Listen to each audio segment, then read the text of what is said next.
આપણે પદ્મ પુરાણના 11મા દિવસની કથાને આગળ વધારીએ.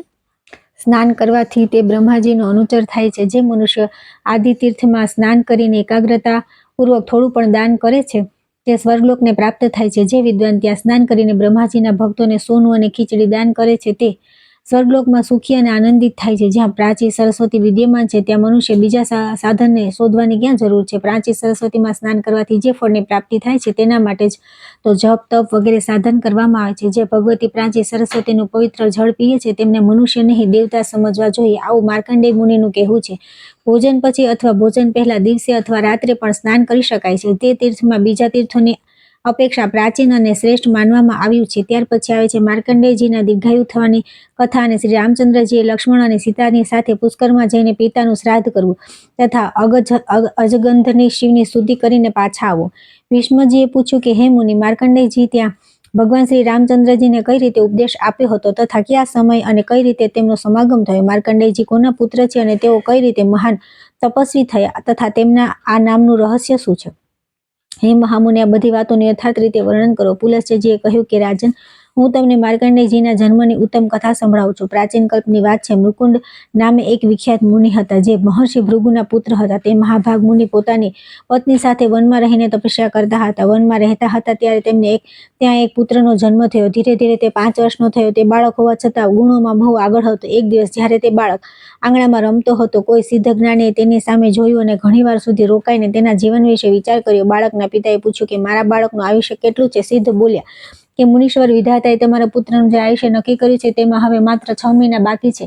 મેં આ વાત સાચી કહી છે, એના માટે તમારે દુઃખી થવું ન જોઈએ. ભીષ્મે તે સિદ્ધ જ્ઞાનીની વાત સાંભળીને બાળકના પિતાએ તેનો ઉપનયન સંસ્કાર કરી દીધો અને કહ્યું કે બેટા, તમે જે કોઈ મુનિ જુઓ તેને પ્રણામ કરો. પિતાના આ પ્રમાણે કહેવાથી તે બાળક અત્યંત હર્ષપૂર્વક સૌને પ્રણામ કરવા લાગ્યો. ધીરે ધીરે 5 મહિના અને 25 દિવસ બીજા પસાર થઈ ગયા. ત્યાર પછી નિર્મળ સ્વભાવના સપ્તર્ષિએ તે માર્ગથી પધાર્યા. બાળકે તેમને જોઈને તે બધાને પ્રણામ કર્યા. સપ્તર્ષિઓએ તે બાળકને આયુષ્યમાન ભવ સૌમ્ય કહીને દીર્ઘાયુ થવાનો આશીર્વાદ આપ્યો. આટલું કહ્યા પછી તેમણે તે બાળકના આયુષ્ય પર વિચાર કર્યો. ત્યારે જ 5 જ દિવસનું આયુષ્ય બાકી છે એવું જાણીને તેમને બહુ ચિંતા થઈ. તેઓ તે બાળકને લઈને બ્રહ્માજી પાસે ગયા અને તેમની સામે મૂકીને તેમણે બ્રહ્માજીને પ્રણામ કર્યા. બાળકે પણ બ્રહ્માજીના ચરણોમાં મસ્તક ઝુકાવ્યું. ત્યારે બ્રહ્માજીએ ઋષિઓની સામે જ તેનું ચિરાયુ થવાના આશીર્વાદ આપ્યા. પિતામહનું વચન સાંભળીને ઋષિઓને બહુ પ્રસન્નતા થઈ. તત્પશ્ચાત બ્રહ્માજીએ તેમને પૂછ્યું કે તમે લોકો શા કામે અહીં આવ્યો છો? આ બાળક કોણ છે? ઋષિઓએ કહ્યું કે આ બાળક મૃકુંડનો પુત્ર છે. આનું આયુષ્ય ક્ષીણ થઈ ચૂક્યું હતું. આનો દરેકને પ્રણામ કરવાનો સ્વભાવ થઈ ગયો છે. એક દિવસ ઓચિંતા તીર્થયાત્રાના પ્રસંગે અમે લોકો ત્યાં જઈ ચડ્યા. આ બાળક ત્યાં હરતો ફરતો હતો. અમે તેની સામે જોયું અને તેમણે અમને બધાને પ્રણામ કર્યા. તે સમયે અમારા મુખેથી બાળક પ્રત્યે આ વાક્ય નીકળી ગયું કે ચિરાયુ ભવ પુત્ર, બેટા ચિરંજીવી થાઓ. તમે પણ આવું જ કહ્યું છે. તેથી હવે દેવ તમારી સામે અમે જૂઠા કેમ થઈએ? બ્રહ્માજીએ કહ્યું કે ઋષિઓ, આ બાળક માર્કંડેય આયુષ્યમાં મારા જેવો થશે. આ કલ્પના આદિ અને અંતમાં પણ શ્રેષ્ઠ મુનિઓથી ઘેરાઈને સદા જીવિત રહેશે. પુલસ્ત્યજી કહે છે કે આ પ્રમાણે સપ્તર્ષિઓએ બ્રહ્માજી પાસેથી વરદાન અપાવડાવીને તે બાળકને પણ પુનઃ પૃથ્વી પર મોકલી દીધો અને સ્વયં તીર્થયાત્રા માટે ચાલ્યા ગયા. તેમના ચાલ્યા ગયા પછી માર્કંડેય પોતાના ઘરે આવ્યા અને પિતાને આ પ્રમાણે કહ્યું, तात, મને બ્રહ્મવાદી મુનિઓએ બ્રહ્મલોકમાં લઈ ગયા હતા. ત્યાં બ્રહ્માજીએ મને દીર્ઘાયુ બનાવી દીધો. ત્યાર પછી ઋષિઓએ ઘણા આશીર્વાદ વરદાન આપીને મને અહીં મોકલ્યો છે. તેથી તમારા માટે જે ચિંતાનું કારણ હતું તે હવે દૂર થઈ ગયું છે. હું લોક કરતા બ્રહ્માજીની કૃપાથી કલ્પના આદિ અને અંતમાં તથા આગળ આવનારા કલ્પમાં પણ જીવિત રહીશ. આ પૃથ્વી પર પુષ્કર તીર્થ બ્રહ્મલોક સમાન, તેથી હવે હું ત્યાં જઈશ. માર્કંડેયજીના વચન સાંભળીને મુનિશ્રેષ્ઠ મૃકુંડ બહુ હર્ષ થયો. તેઓ એક ક્ષણ સુધી ચૂપચાપ આનંદ શ્વાસ લેતા રહ્યા. ત્યાર પછી મન દ્વારા ધૈર્ય ધારણ કરીને આ પ્રમાણે બોલ્યા કે બેટા, આજે મારો જન્મ સફળ થઈ ગયો તથા આજે જ મારું જીવન ધન્ય થયું છે. કેમ કે તમને સંપૂર્ણ જગતનું સર્જન કરનારા ભગવાન બ્રહ્માજીના દર્શન થયા. તમારા જેવા વંશધર પુત્રને પ્રાપ્ત કરી વાત્સલ્યમાં હું પુત્રવાન થયો છું. હે વત્સ, જાઓ, પુષ્કરમાં બિરાજમાન દેવેશ્વર બ્રહ્માજીના દર્શન કરો. તે જગદીશ્વરના દર્શન કરી લીધા પછી મનુષ્યને વૃદ્ધાવસ્થાના અને મૃત્યુનું દ્વારા જોરું પડતું નથી. તેમને સર્વ પ્રકારે સુખ પ્રાપ્ત થાય છે તથા તેમનું તપ અને ઐશ્વર્ય પણ અક્ષય થઈ જાય છે. तात, જે કાર્યને હું પણ ન કરી શક્યો, મારા કોઈ કર્મથી જેની સિદ્ધિ ન થઈ શકી, તે તમે વિના યત્ને સિદ્ધ કરી લીધું. સર્વના પ્રાણ લેનારા મૃત્યુને પણ જીતી લીધું. તેથી બીજો કોઈ મનુષ્ય આ પૃથ્વી પર તમારી બરાબરી કરી શકતો નથી. 5 વર્ષની અવસ્થામાં જ તમે મને સંપૂર્ણ સંતુષ્ટ કરી દીધો. તેથી મારા વરદાનના પ્રભાવે તમે ચિરંજીવી મહાત્માઓના આદર્શ બની જશો, એમાં સહેજે પણ શંકા નથી. મારા તો એવા આશીર્વાદ છે કે તમારા માટે બીજા બધા લોકો પણ એવું જ કરે છે. તમે પોતાની ઈચ્છા અનુસાર ઉત્તમ લોકમાં જશો. પુલસ્ત્યજી કહે છે કે આ પ્રમાણે ઋષિઓ અને ગુરુજનો અનુગ્રહ પ્રાપ્ત કરીને મૃકુંડ નંદન માર્કંડેયજી પુષ્કર તીર્થમાં જઈને એક આશ્રમની સ્થાપના કરી. માર્કંડેય આશ્રમના નામે પ્રસિદ્ધ છે. ત્યાં સ્નાન કરીને પવિત્ર થઈને મનુષ્ય વાજપેયી યજ્ઞનું ફળ પ્રાપ્ત કરે છે. તેનું અંતઃકરણ બધા પાપોથી મુક્ત થઈ જાય છે તથા તેને દીર્ઘાયુ પ્રાપ્ત થાય છે. હવે હું બીજા પ્રાચીન ઇતિહાસનું વર્ણન કરું છું. શ્રી રામચંદ્રજી જે પ્રમાણે પુષ્કર તીર્થનું નિર્માણ કર્યું તે પ્રસંગનો આરંભ કરું છું. પૂર્વકાળમાં જ્યારે રામચંદ્રજી સીતા અને લક્ષ્મણની સાથે ચિત્રકૂટથી મહર્ષિ અત્રિના આશ્રમ પર પહોંચ્યા ત્યારે તેમણે મુનિશ્રેષ્ઠ અત્રિને પૂછ્યું કે હે મહામુનિ, આ પૃથ્વી પર ક્યાં ક્યાં પુણ્યમય તીર્થ અથવા કયું એવું ક્ષેત્ર છે જ્યાં જઈને મનુષ્ય પોતાના બંધુઓના વિયોગનું દુઃખ ઉઠાવવું પડતું નથી? હે ભગવાન, જો એવું કોઈ સ્થાન હોય તો તે મને જણાવો. અત્રિ બોલ્યા કે હે રઘુવંશના વિસ્તાર કરનારા વત્સ શ્રી રામ, તમે બહુ શ્રેષ્ઠ પ્રશ્ન કર્યો છે. મારા પિતા બ્રહ્માજી દ્વારા નિર્મિત એક ઉત્તમ તીર્થ છે જે પુષ્કર નામે પ્રસિદ્ધ છે. ત્યાં બે પ્રસિદ્ધ પર્વત છે જેમને મર્યાદા પર્વત અને યજ્ઞ પર્વત કહે છે. આ બંનેની વચ્ચે 3 કુંડ છે જેમના નામ ક્રમશઃ જ્યેષ્ઠ પુષ્કર, મધ્યમ પુષ્કર અને કનિષ્ઠ પુષ્કર છે. ત્યાં જઈને પોતાના પિતાના દશરથને તમે પિંડદાનથી તૃપ્ત કરો. તે તીર્થમાં શ્રેષ્ઠ તીર્થ અને ક્ષેત્રોમાં ઉત્તમ ક્ષેત્ર છે. હે રઘુનંદન, આ અવિયોગા નામે એક ચોકોર વાવ છે તથા બીજો એક જળયુક્ત કૂવો છે જેને સૌભાગ્ય કૂપ કહે છે. ત્યાં પિંડદાન કરવાથી પિતરોની મુક્તિ થઈ જાય છે. તે તીર્થ પ્રલય સુધી રહે છે એવું પિતામહનું કથન છે. પુલસ્ત્યજી કહે છે કે બહુ સારું કહીને શ્રી રામચંદ્રજીએ પુષ્કર જવાનો વિચાર કર્યો. તેઓ વૃક્ષવાન પર્વત, વિદિશા નગરી તથા ચર્મણવતી નદીને પાર કરીને યજ્ઞ પર્વતની પાસે જઈ પહોંચ્યા. પછી તે પર્વતને પણ પાર કરીને તેઓ મધ્યમ પુષ્કરમાં ગયા. ત્યાં સ્નાન કરીને તેમણે મધ્યમ પુષ્કરના જ જળથી સમસ્ત દેવતાઓ અને પિતૃઓનું તર્પણ કર્યું. તે જ સમયે મુનિશ્રેષ્ઠ માર્કંડેયજી પોતાના શિષ્યો સાથે ત્યાં આવ્યા. શ્રી રામચંદ્રજી જ્યારે તેમને જોયા તો સામે જઈને પ્રણામ કર્યા અને બહુ જ આદરપૂર્વક કહ્યું કે હે મુનિ, હું રાજા દશરથનો પુત્ર છું. મને લોકો રામ કહે છે. હું મહર્ષિ અત્રિની આજ્ઞાથી અવિયોગા નામની વાવના દર્શન કરવા માટે અહીં આવ્યો છું. હે વિપ્રવર, તે સ્થાન ક્યાં છે એ કહો. માર્કંડેયજીએ કહ્યું કે હે રઘુનંદન, એના માટે હું તમને સાધુવાદ આપું છું. તમારું કલ્યાણ થવું. તમે આ બહુ પુણ્યનું કાર્ય કર્યું છે. તીર્થયાત્રાના પ્રસંગથી અહીં સુધી ચાલ્યા આવ્યા. અહીં હવે તમે આગળ ચાલો અને અવિયોગા નામના વાવના દર્શન કરો. ત્યાં બધા આત્મીયજનો સાથે સંયોગ થાય છે. આ લોક પરલોકમાં સ્થિત જીવિત કે મૃત બધા પ્રકારના બંધુઓથી ભેટ થાય છે. મુનીશ્વર માર્કંડેયજીના વચન સાંભળીને શ્રી રામચંદ્રજી મહારાજ દશરથ, ભરત, શત્રુઘ્ન, માતાઓ તથા અન્ય પૂર્વવાસીઓના સ્મરણ કર્યું. આ પ્રમાણે બધાનું ચિંતન કરતા કરતા તેમને સાંજ પડી ગઈ. ત્યારે રઘુનાથજીએ મુનિઓની સાથે સંધ્યોપાસના કરી. ત્યાર પછી રાત્રિમાં ભાઈ અને પત્નીની સાથે ત્યાં શયન કર્યું. જ્યારે રાત્રિનો અંતિમ પ્રહર વ્યતીત થવા લાગ્યો ત્યારે શ્રી રઘુનાથજીએ સ્વપ્નમાં જોયું કે તેઓ પિતાજી તથા અન્ય સંબંધીઓની સાથે અયોધ્યામાં બિરાજમાન છે. લગ્નનું મંગલ કાર્ય સમાપ્ત કરીને તેઓ મોટી સંખ્યામાં બંધુ બાંધવોની સાથે ઋષિઓની વચ્ચે બેઠા છે. સાથે પત્ની સીતા પણ છે. લક્ષ્મણ અને સીતાએ પણ આ જ રૂપમાં શ્રી રઘુનાથજીને જોયા. સવારે તેમણે મુનિઓને બધી વાત કહી. જે સાંભળીને ઋષિઓએ કહ્યું કે હે રઘુનંદન, આ સ્વપ્ન સત્ય છે, પરંતુ મૃત પુરુષના જ્યારે સ્વપ્નમાં દર્શન થાય છે તો તેના માટે શ્રાદ્ધ કરવું જરૂરી છે. સંતાનના અભ્યુદયની કામના રાખવા વાળા તથા અન્નની ઈચ્છા રાખનારા પિતરો જ ભક્ત સંતાનને સ્વપ્નમાં દર્શન આપે છે. તમને પિતાથી વિયોગ હતો જ. માતા અને ભરત સાથે પણ 14 વર્ષનો વિયોગ રહેશે. વીર, હવે તમે રાજા દશરથનું શ્રાદ્ધ કરો. આ બધા ઋષિ મહર્ષિ તમારા ભક્ત છે. તમારા શુભ કાર્યમાં સહયોગ આપવા માટે પ્રસ્તુત છે. હું માર્કંડેય, જમદગ્નિ, ભરદ્વાજ, લોમેશ, દેવરાત અને સમીક આ 6 શ્રેષ્ઠ દ્વિજ ભારત શ્રીધમાં ઉપસ્થિત રહીશું. હે મહાબાહુ, તમે માત્ર સામગ્રી એકત્ર કરો. શ્રાદ્ધમાં પ્રધાન વસ્તુ તો તે છે ઇંગોરાનો ખોળ, બોર અને આંબળા. એમની સાથે પાકેલા બીલા તથા વિવિધ પ્રકારના મૂળ હોવા જોઈએ. આ બધી વસ્તુઓથી શ્રાદ્ધ સંબંધી દાન દ્વારા તમે બ્રાહ્મણોને તૃપ્ત કરો. હે સુવ્રત, પુષ્કરના વનમાં આવીને જે નિયમપૂર્વક રહે છે અને નિયમિત આહાર કરીને પિતૃઓને તૃપ્ત કરે છે તેને અશ્વમેઘ યજ્ઞનું ફળ પ્રાપ્ત થાય છે. શ્રી રામ, તમે શ્રાદ્ધની સામગ્રી એકત્રિત કરાવો. અમે લોકો સ્નાન કરવા માટે જ્યેષ્ઠ પુષ્કરમાં જઈએ છીએ. શ્રી રઘુનાથજીને આમ કહીને તે બધા ઋષિ ચાલ્યા ગયા. ત્યારે શ્રી રામચંદ્રજી લક્ષ્મણને કહ્યું કે સુમિત્રાનંદન, સારા સારા સંતરા, ફણસ, પારદ, મીઠા બોર વગેરે સામયિક ફળો હોય તે બધા શ્રાદ્ધ માટે લઈ આવો. શ્રી રામચંદ્રજીની આજ્ઞા લઈને લક્ષ્મણે બધી સામગ્રી એકત્રિત કરી. જાનકીજીએ ભોજન બનાવીને તૈયાર થઈ જતા શ્રી રામચંદ્રજીએ જણાવી દીધું કે રામ પણ અવિયોગા વાવમાં સ્નાન કરીને મુનિઓને આવવાની પ્રતીક્ષા કરવા લાગ્યા. બપોર પછી જ્યારે સૂર્ય ઢળવા લાગ્યો અને કુતપ નામનો સમય ઉપસ્થિત થયો તે સમયે શ્રી રામચંદ્રજી દ્વારા નિમંત્રિત બધા ઋષિ ત્યાં આવી પહોંચ્યા. મુનિઓને આવેલા જોઈને વિદેહ કુમારી સીતા ત્યાંથી દૂર જઈને ઝાડીમાં છુપાઈને બેસી ગઈ. શ્રી રામચંદ્રજી સ્મૃતિમાં બતાવેલી વિધિ અનુસાર બ્રાહ્મણોને ભોજન કરાવ્યું.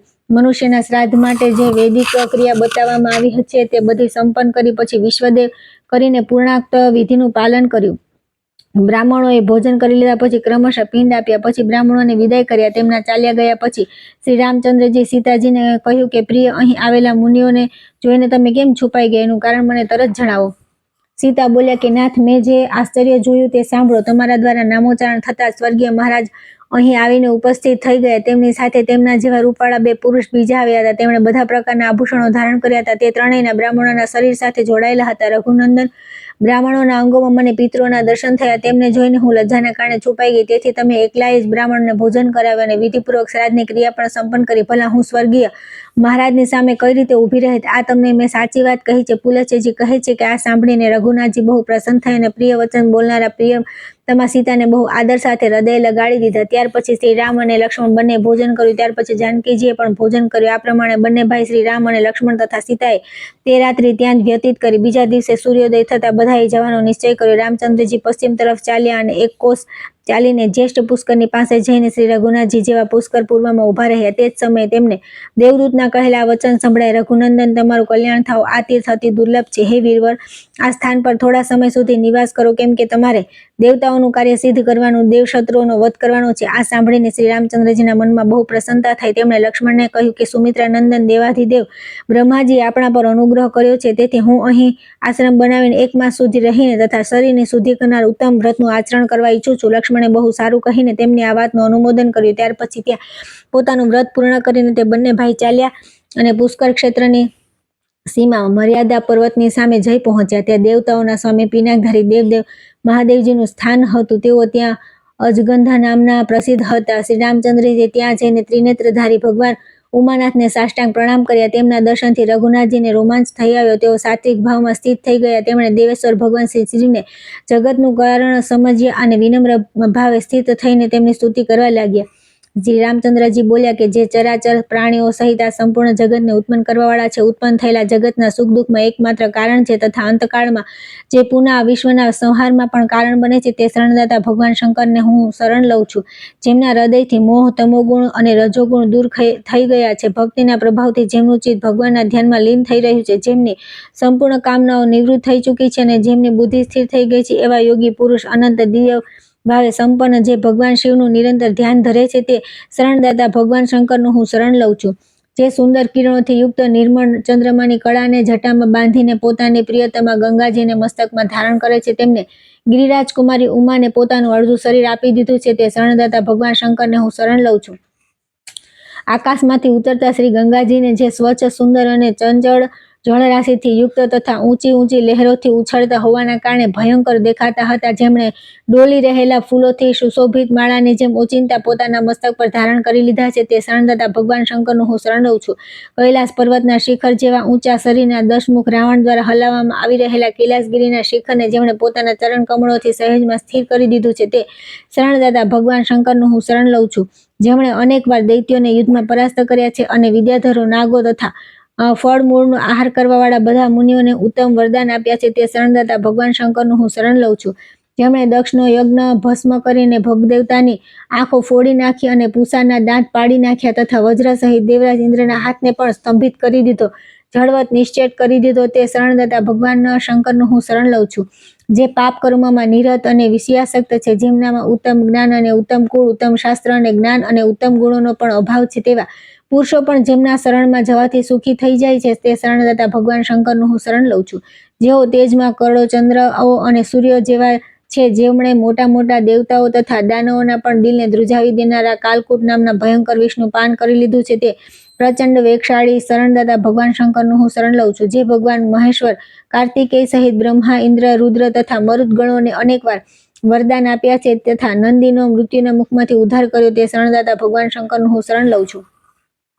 જે બીજાઓ માટે મનથી પણ અગમ્ય છે. મહર્ષિ ભૃગુએ હિમાલય પર્વતની નિકુંજ હવનનો ધુમાડો પીનો કઠોર તપસ્યા દ્વારા જેમની આરાધના કરી હતી તથા જે મહાત્માઓ ભૃગુને તેમની તપસ્યાથી પ્રસન્ન સંજીવની વિદ્યા પ્રદાન કરી હતી, તે શરણદાતા ભગવાન શંકરનું હું શરણ લઉં છું. હાથી અને બિલાડી જેવી મુખાકૃતિવાળા તથા દક્ષના યજ્ઞનો વિનાશ કરવાવાળા વિવિધ પ્રકારના મહાબળી ગણો દ્વારા જેમની નિરંતર પૂજા થતી રહે છે અને લોકપાલો સહિત દેવતા પણ જેમની આરાધના કરે છે, તે શરણદાતા ભગવાન શંકરનું હું શરણ લઉં છું. જે ભગવાને પોતાની ક્રીડાને માટે જ અનેક નદીઓ, પક્ષીઓ અને વૃક્ષોથી સુશોભિત અને બ્રહ્માજી અધિષ્ઠિત સાથે ભુવનોની રચના કરી છે તથા જેમણે સંપૂર્ણ લોકને પોતાના પુણ્ય પર પ્રતિષ્ઠિત કર્યા છે, તે શરણદાતા ભગવાન શંકરનું હું શરણ લઉં છું. આ સંપૂર્ણ વિશ્વ સદા જેમની આજ્ઞાને આધીન છે, જે જળ, અગ્નિ, યજમાન, સૂર્ય, ચંદ્રમા, આકાશ, વાયુ અને પ્રકૃતિ 8 વિગ્રહોથી સમસ્ત લોકોનો ઉપભોગ કરે છે તથા જે મોટાથી મોટા કારણ તત્વોના પણ મહાકારણ છે તે શરણદાતા ભગવાન શંકરનું હું શરણ લઉં છું. જેઓ પોતાના શ્રી વિગ્રહને હિમ અને ભસ્મથી વિભૂષિત કરીને શંખ, ચંદ્રમા અને મોગરા જેવા શ્વેત વર્ણવાળા વૃષભ શ્રેષ્ઠ નંદી પર સવાર થઈને ગિરિરાજ કિશોરી ઉમાની સાથે આકાશમાં વિચરે છે તે શરણદાતા ભગવાન શંકરનું હું શરણ લઉં છું.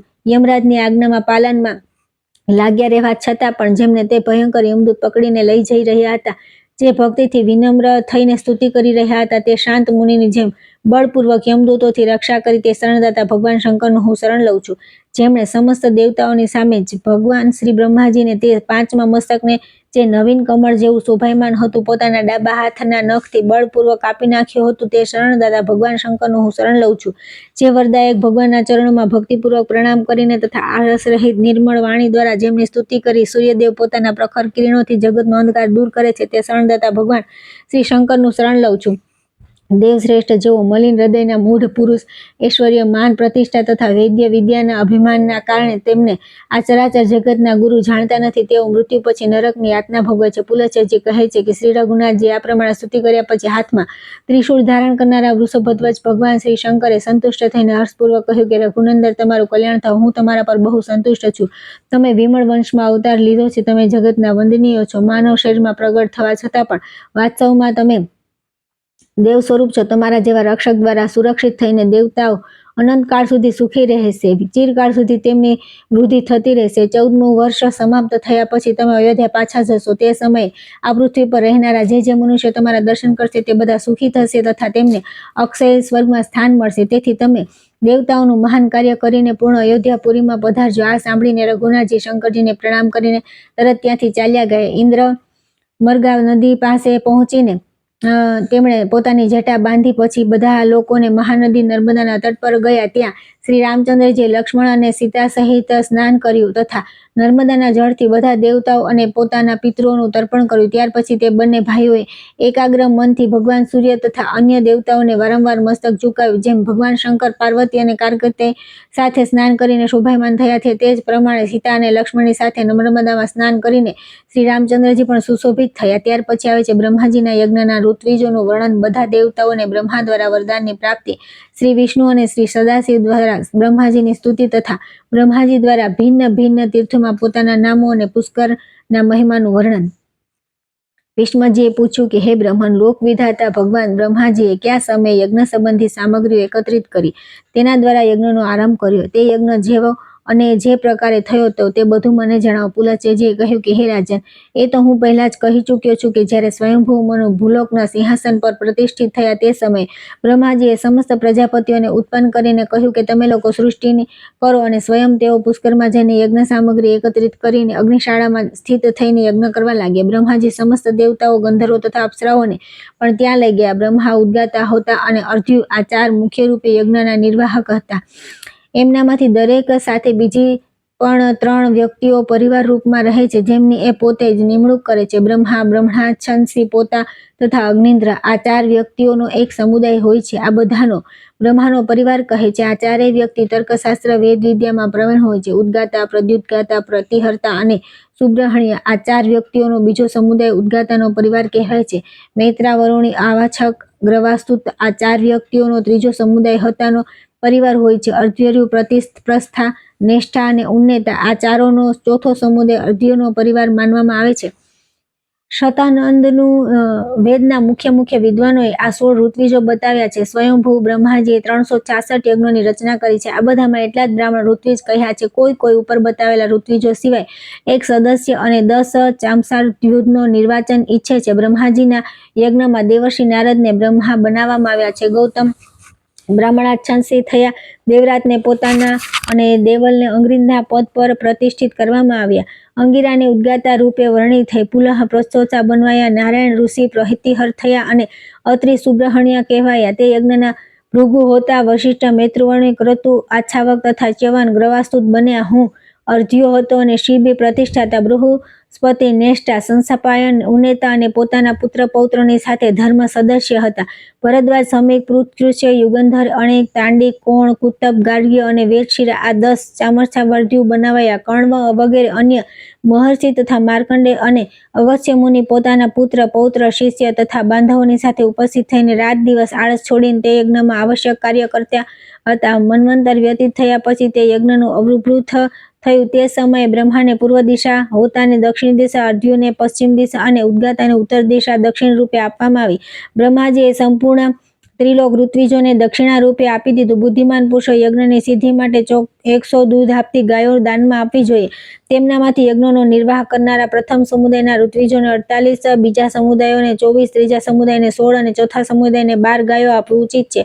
આ પ્રમાણે અગ્નિન્દ્ર વગેરેને દક્ષિણા આપવી જોઈએ. આ જ સંખ્યામાં ગામ, 10 દાસી તથા ઘેટા બકરાને પણ આપવામાં જોઈએ. અવૃત સ્નાન પછી બ્રાહ્મણોને સઠરસ ભોજન કરાવવું જોઈએ. સ્વયંભૂ મનુનું કથન છે કે યજમાને યજ્ઞના અંતમાં પોતાનું સર્વસ્વ દાન કરી દેવું. અર્ધ્ય અને સદસ્યોને પોતાની ઈચ્છા અનુસાર જેટલું થઈ શકે તેટલું દાન આપવું જોઈએ. ત્યાર પછી દેવાધિદેવ બ્રહ્માજીએ ભગવાન વિષ્ણુની સાથે યજ્ઞ સ્નાન પછી બધા દેવતાઓને વરદાન આપ્યા. તેમણે ઇન્દ્રને, દેવતાઓના, સૂર્યને, ગ્રહો સહિત સમસ્ત જ્યોતિર્મંડળના, ચંદ્રમાને, નક્ષત્રોના, વરુણને, રસોના, દક્ષને, પ્રજાપતિઓના, સમુદ્રને, નદીઓના, ધનાધ્યક્ષ કુબેરને, યક્ષ અને રાક્ષસોના, પિનાકધારી મહાદેવજીને, સંપૂર્ણ ભૂતગણોના, મનુને, મનુષ્યોના, ગરુડને, પક્ષીઓના તથા વશિષ્ઠને ઋષિઓના સ્વામી બનાવ્યા. આ પ્રમાણે અનેક વરદાન આપીને દેવાધિદેવ બ્રહ્માજી ભગવાન વિષ્ણુ અને શંકરને આદરપૂર્વક કહ્યું કે તમે બંને પૃથ્વીના સમસ્ત તીર્થોમાં પરમ પૂજનીય થશો. તમારા વિના કદી કોઈ પણ તીર્થ પવિત્ર થશે નહીં. જ્યાં ક્યાંય શ્રીલિંગ કે વિષ્ણુની પ્રતિમાના દર્શન થશે તો તે જ તીર્થ પરમ પવિત્ર અને શ્રેષ્ઠ ફળ આપનાર થઈ શકે છે. જે લોકો પુષ્પ વગેરેની ભેટ ચઢાવીને તમારી તથા મારી પૂજા કરશે તેને કદી રોગનો ભય નહીં થાય. જે રાજ્યોમાં મારું તથા તમારું પૂજન વગેરે થશે ત્યાં પણ ક્રિયાઓ સફળ થશે તથા બીજા પણ જે ફળોની પ્રાપ્તિ થશે તે સાંભળો. ત્યાંની પ્રજાને કદી માનસિક ચિંતા, શારીરિક રોગ, દૈવી ઉપદ્રવ તથા ક્ષુધા વગેરેનો ભય રહેશે નહીં. પ્રિયજનોથી વિયોગ અને અપ્રિય મનુષ્યોથી સંયોગની પણ સંભાવના નહીં થાય.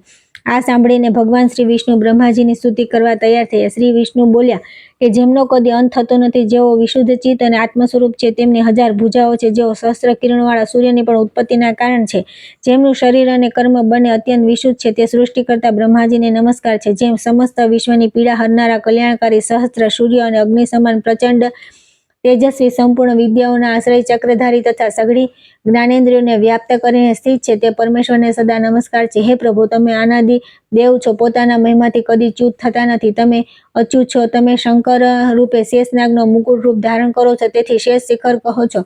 હે મહેશ્વર, તમે જ ભૂત અને વર્તમાનના સ્વામી છો. હે સર્વેશ્વર, તમે મરુદગુણોના, જગતના, પૃથ્વી તથા સમસ્ત ભુવનોના પતિ છો. તમને સદા પ્રણામ છે. તમે જ જળના સ્વામી વરુણ, ક્ષીરસાઈ, નારાયણ, વિષ્ણુ, શંકર, પૃથ્વીના સ્વામી, વિશ્વનું શાસન કરનારા, જગતને નેત્ર આપનારા, ચંદ્રમાં, સૂર્ય, અચ્યુત, વીર, વિશ્વ સ્વરૂપ, તર્કના અવિષય, અમૃત સ્વરૂપ અને અવિનાશી છો. હે પ્રભુ, તમે પોતાના તેજરૂપ પ્રજ્વલિત અગ્નિની જ્વાળાથી સમસ્ત ભૂમંડળને વ્યાપ્ત કરી રાખ્યું છે. તમે અમારી રક્ષા કરો. તમારા મુખ બધી દિશાઓમાં છે. તમે સમસ્ત દેવતાઓની પીડા હરનારા છો. અમૃત સ્વરૂપ અને વિનાશી છો. હું તમારા અનેક મુખ જોઈ રહી છું. તમે શુદ્ધ અંતઃકરણના, પુરુષોની પરમ ગતિ અને પુરાણ પુરુષ છો. તમે જ બ્રહ્મા, શિવ તથા જગતના જન્મદાતા છો. તમે જ બધાના પરદાદા છો. તમને નમસ્કાર છે. આદિદેવ સંસાર ચક્રમાં અનેકવાર ચોક્કર લગાવ્યા પછી ઉત્તમ માર્ગના અવલંબન અને વિજ્ઞાન દ્વારા જેમણે પોતાના શરીરને વિશુદ્ધ બનાવી લીધું છે તેમને કદી તમારી ઉપાસનાનું સૌભાગ્ય પ્રાપ્ત થાય છે. હે દેવવર, હું તમને પ્રણામ કરું છું. હે ભગવાન, જે તમને પ્રકૃતિથી પર અદ્વિતીય બ્રહ્મ સ્વરૂપ સમજે છે તે જ સર્વગુણમાં શ્રેષ્ઠ છે. ગુણમય પદાર્થોમાં તમે વિરાટ રૂપે ઓળખી શકાવ છો તથા અંતઃકરણમાં તમારો સૂક્ષ્મ રૂપે બોધ થાય છે. હે ભગવાન, તમે જીભ, હાથ, પગ વગેરે ઇન્દ્રિયોથી રહિત હોવા છતાં પણ પદ્મ ધારણ કરો છો. ગતિ અને કર્મથી રહિત હોવા છતાં પણ સંસારી છો. હે દેવ, ઇન્દ્રિયો રહિત હોવા છતાં પણ તમે સૃષ્ટિ કઈ રીતે કરો છો? હે ભગવાન, વિશુદ્ધ ભાવવાળા યાજ્ઞિક પુરુષ સંસાર બંધનનો નાશ કરવાવાળા યજ્ઞો દ્વારા તમારું યજન કરે છે, પરંતુ તમને સ્થૂળ સાધન દ્વારા સૂક્ષ્મ પરાત્પર રૂપનું જ્ઞાન થતું નથી. તેથી તેમની દ્રષ્ટિમાં તમારું આ ચતુર્મુખ સ્વરૂપ જ રહે છે. હે અદ્ભુત રૂપ ધારણ કરનારા પરમેશ્વર, દેવતાઓ વગેરે પણ તમને તે પરમેશ્વર સ્વરૂપને જાણતા નથી. તેથી તેઓ પણ કમળાસન પર બિરાજમાન છે. તે પુરાતન વિગ્રહની આરાધના કરે છે, જે અવતાર ધારણ કરીને ઉગ્ર પ્રતીત થાય છે. તમે વિશ્વની રચના કરનાર પ્રજાપતિઓના પણ ઉત્પત્તિ સ્થાન છો. વિશુદ્ધ ભાવવાળા યોગીજનો પણ તમારા તત્વ અને પૂર્ણ રૂપને જાણતા નથી. તમે તપસ્યાના વિશોધ આદિ પુરુષ છો. પુરાણમાં આ વાત વારંવાર કહેવામાં આવી છે કે કમળસન બ્રહ્માજી સર્વના પિતા છે. તેમનાથી સર્વની ઉત્પત્તિ થઈ છે. એ જ રૂપમાં તમારું ચિંતન પણ કરવામાં આવે છે. તમારા તે જ સ્વરૂપને મૂળ મનુષ્યની પોતાની બુદ્ધિ દ્વારા જાણવા ચાહે છે. વાસ્તવમાં તેમની અંદર બુદ્ધિ છે જ નહીં. અનેક જન્મોની સાધનાથી વેદોનું જ્ઞાન વિવેકશીલ બુદ્ધિ અથવા પ્રકાશ પ્રાપ્ત થાય છે. જે તે જ્ઞાનની પ્રાપ્તિનો લોભી છે તે ફરી મનુષ્ય યોનિમાં જન્મ લેતો નથી. તે તો દેવતા અને ગંધર્વોના સ્વામી અથવા કલ્યાણ સ્વરૂપ થઈ જાય છે. ભક્તોને માટે તમે અતિ સુલભ છો. જે તમારો ત્યાગ કરી દે છે, તમારાથી વિમુખ થઈ જાય છે, તેઓ નરકમાં પડે છે. હે પ્રભુ, તમારી ઉપસ્થિતિમાં સૂર્ય, ચંદ્ર, વસુ, મરુદગણ અને પૃથ્વી વગેરેની શી જરૂર? તમે પોતાના સ્વરૂપભૂત તત્વથી એ બધાનું રૂપ ધારણ કર્યું છે. તમારા આત્માનો જ પ્રભાવ સર્વત્ર વિસ્તૃત છે. હે ભગવાન, તમે અનંત છો. તમારા મહિમાનો અંત નથી. તમે મારા દ્વારા કરવામાં આવેલી સ્તુતિનો સ્વીકાર કરો. મેં શુદ્ધ હૃદયથી સમાહિત થઈને તમારા સ્વરૂપમાં ચિંતનમાં મન લગાવીને આ સ્તુતિ કરી છે. હે પ્રભુ, તમે સદા અમારા હૃદયમાં બિરાજમાન રહો. તમને નમસ્કાર છે. તમારું સ્વરૂપ સૌને માટે સુગમ સુબોધ છે નથી, કેમ કે તમે સૌથી પૃથક, સૌથી પર છો. બ્રહ્માજી બોલ્યા કે હે કેશવ, એમાં સંદેહ નથી કે તમે સર્વજ્ઞ અને જ્ઞાનના પુંજ છો. દેવતાઓમાં તમે સદા સર્વપ્રથમ પૂજાઓ છો. ભગવાન વિષ્ણુ પછી રુદ્રે પણ ભક્તિથી નતમસ્તક થઈને બ્રહ્માજીને આ પ્રમાણે સ્તુતિ કરી કે હે કમળ નેત્ર જેવા દેવેશ્વર, તમને નમસ્કાર છે. તમે સંસારની ઉત્પત્તિના કારણ છો અને સ્વયં કમળથી પ્રગટ થયા છો. તમને નમસ્કાર છે. હે પ્રભુ, તમે દેવતા અને અસુરોના પણ પૂર્વજ છો. તમને પ્રણામ છે. સંસારનું સર્જન કરનારા તમે પરમાત્માને નમસ્કાર છે. હે સંપૂર્ણ દેવતાઓના ઈશ્વર, તમને નમસ્કાર છે. સર્વનો મોહ દૂર કરનારા જગદીશ્વર, તમને નમસ્કાર છે. તમે વિષ્ણુની નાભીથી પ્રગટ થઈને કમળના આસન પર તમારો આવિર્ભાવ થયો છે. તમે પ્રવાલ જેવા લાલ અંગો તથા કરપલ્લવથી શોભાયમાન છો. તમને નમસ્કાર છે. હે નાથ, તમે ક્યાં ક્યાં પુષ્કર તીર્થોમાં બિરાજમાન છો તથા આ પૃથ્વી પર તમારા સ્થાન ક્યાં ક્યાં નામે પ્રસિદ્ધ છે? બ્રહ્માજીએ કહ્યું કે હું પુષ્કરમાં દેવશ્રેષ્ઠ બ્રહ્માજીના નામે પ્રસિદ્ધ છું. ગયામાં મારું નામ ચતુર્ભુજ છે. કાન્યાકુબ્જમાં દેવગર્ભ અને ભૃગુકુક્ષમાં હું પિતામહ કહેવાઉં છું. કાવેરીના તટ પર સૃષ્ટિ કરતા નંદીપુરીમાં બૃહસ્પતિ, પ્રભાસમાં પંદ્યજનમાં બાનરીમાં સુરપ્રિય, દ્વારકામાં ઋગ્વેદ, વિદિશાપુરીમાં ભુવનદિત, પૌંડ્રકમાં પુંડરીકાક્ષ, હસ્તિનાપુરમાં પિંગાક્ષ, જયંતીમાં વિજય, પુષ્કરવાતમાં જયંત, ઉગ્ર દેશમાં પદ્મહસ્ત, શ્યામલાપુરીમાં ભવોરધ, અગ્નિહત્રમાં જયાનંદ, કાંતિપુરીમાં જનપ્રિય, પટલીપુત્રમાં બ્રહ્મા, શ્રીકુંડમાં મુનિ, મહિલોરપ્યમાં કુમુદ, શ્રીનિવાસમાં શ્રીકંઠ, કામરૂપમાં શુભાકર, કાશીમાં શિવપ્રિય, મલ્લિકામાં વિષ્ણુ, મહેન્દ્ર પર્વત પર ભાર્ગવ, ગોર્નદ દેશમાં શિવિરિકાર, ઉજ્જૈનમાં પિતામહ, કૌશિકમાં મહાબોધ, અયોધ્યામાં રાઘવ, ચિત્રકૂટમાં મુનિન્દ્ર, વિંધ્ય પર્વત પર વારાહ, ગંગાદ્વારમાં પરમેષ્ઠી, હિમાલયમાં શંકર, દેવિકામાં સૂચાહસ્ત, ચતુષ્ફૂટમાં સુવ્રહત, વૃંદપાણીમાં વૃંદાવનમાં પદ્મપાણી, નૈમિષારણ્યમાં કુશહસ્ત, ગોપલક્ષમાં ગોપીન્દ્ર, યમુના તટ પર સુચનંદ, ભગીરથના તટ પર પદ્મતુ, જનસ્થાનમાં જનાનંદ, કોંકણમાં દેશમાં મદ્રાક્ષ, કંપિલ્યમાં કનકપ્રિય, ખોડકમાં અન્નદાતા, કુશસ્થલમાં શંભુ, લંકામાં પુલસ્ત્ય, કાશ્મીરમાં હંસવાહન, અર્બુદમાં વસિષ્ઠ, ઉપવાલમાં નારદ, મેઘ કરતા શ્રુતિદાતા, પ્રયાગમાં યદુસ્પંતિ, યજ્ઞ પર્વત પર સામવેદ, મધુરમાં મધુરપ્રિય, અલોકમાં યજ્ઞગર્ભ, બ્રહ્મવાદ, સૂતપ્રિય, ગોન્મંતમાં નારાયણ, વિદર્ભમાં દ્વિજપ્રિય, ઋત્સ્વેદમાં દુરાધર્ષ, પંપાપુરીમાં સુરમર્દન, વિરજામાં મહારૂપ, રાષ્ટ્રવર્ધનમાં સુરૂપ, માલવીમાં પૃથુદર, શાકંભરીમાં રસપ્રિય, પિંડરાકમાં ક્ષેત્રપાલ, ગોપાલ, ભગવર્ધનમાં સુગંધ, કાંદમકમાં પ્રજાધ્યક્ષ, રામસ્થલમાં દેવાધ્યક્ષ, રુદ્રપીઠમાં ગંગાધર, સુપીઠમાં જલમાત્રી, ત્ર્યંબકમાં ત્રિપુરાધીશ, ત્રિપર્વત પર ત્રિલોચન, પદ્મપુરમાં મહાદેવ, કપાલમાં વેદશૃંગરપુરમાં સૌરી, નૈમિષારણ્યમાં ચક્રપાણી, દંડપુરીમાં વિરૂપાક્ષ, ધૃતપાતકમાં ગૌતમ, માલ્યવાન પર્વત પર હંસનાથ, વાલિકામાં દ્વિજેન્દ્ર, પુરીમાં દેવનાથ, ધૃતાષઢીમાં ધુરંધર, લંબાસમાં હંસવાહન, ચંડામાં ગરુડપ્રિય, મહોદયમાં મહાયજ્ઞ, યુપેક્તમાં સુયજ્ઞ, પદ્મવનમાં સિદ્ધેશ્વર, વિભામાં પદ્મબોધન, દેવદારુવનમાં લિંગ, ઉદ્બતપથમાં ઉમાપતિ, માતૃસ્થાનમાં વિનાયક, અલકાપુરીમાં ધનાધિપ, ત્રિકૂટમાં ગોર્નદ, પાતાળમાં વાસુકી, કેદાર ક્ષેત્રમાં પદ્માક્ષ, કુંચમાંડમાં સુરત પ્રિય, ભૂત વાપીમાં શુભાંગ, સાવલિકમાં ભષક, અક્ષરમાં પાપહા, અંબિકામાં સુદર્શન, વરદામાં મહાવીર, કાંતરમાં દુર્ગનાશન, પર્ણદમાં અનંત, પ્રકાશમાં દિવાકર, વિરજામાં પદ્મના વૃકથલમાં સુવ્રત, વાટકામાં માર્કંડ, રોહિણીમાં નાગકેતન, પદ્માવતીના પદ્માગૃહો તથા ગગનમાં પદ્મકેત નામે હું પ્રસિદ્ધ છું. હે ત્રિપુરાંતક, આ 108 સ્થાન મેં તમને કહ્યા છે. આ સ્થાનોમાં ત્રણેય સંધ્યાઓમાં સમયે હું ઉપસ્થિત રહું છું. જે ભક્તિમાન પુરુષ આ સ્થાનોમાંથી એકના પણ દર્શન કરી લે છે તે પરલોકમાં નિર્મળ સ્થાન પામીને અંતકાળ સુધી આનંદનો અનુભવ કરે છે. તેના મન, વાણી અને શરીરના બધા પાપ નષ્ટ થઈ જાય છે, એમાં સહેજ પણ શંકા નથી. અને જો આ બધા તીર્થોની યાત્રા કરીને મારા દર્શન કરે છે તે મોક્ષનો અધિકારી થઈને મારા લોકમાં નિવાસ કરે છે. જે પુષ્પ, નૈવેદ્ય અને ધૂપ અર્પણ કરે છે અને બ્રાહ્મણોને ભોજન વગેરે તૃપ્ત કરે છે તથા જે સ્થિરતાપૂર્વક ધ્યાન કરે છે તે શીઘ્ર પરમેશ્વરને પ્રાપ્ત થાય છે. તેને પુણ્યનું શ્રેષ્ઠ ફળ તથા અંતમાં મોક્ષ પ્રાપ્ત થાય છે. જે આ તીર્થોની યાત્રા કરે કે કરાવે અથવા જે આ પ્રસંગને સાંભળે તે પણ સમસ્ત પાપોથી મુક્ત થઈ જાય છે. હે શંકર, આ વિશે વધારે શું કહો? તીર્થોની યાત્રા કરવાથી અપ્રાપ્ય વસ્તુની પ્રાપ્તિ થાય છે. જે સઘળું પાપ નષ્ટ થઈ જાય છે. જેણે પુષ્કરમાં પોતાની પત્નીઓને આપેલા પુષ્કળ જળથી સંધ્યા કરીને ગાયત્રીના જપ કર્યા છે તેમણે જાણે સંપૂર્ણ વેદોનું અધ્યયન કરી લીધું છે. આગળની કથા આપણે આવતીકાલે કરીશું.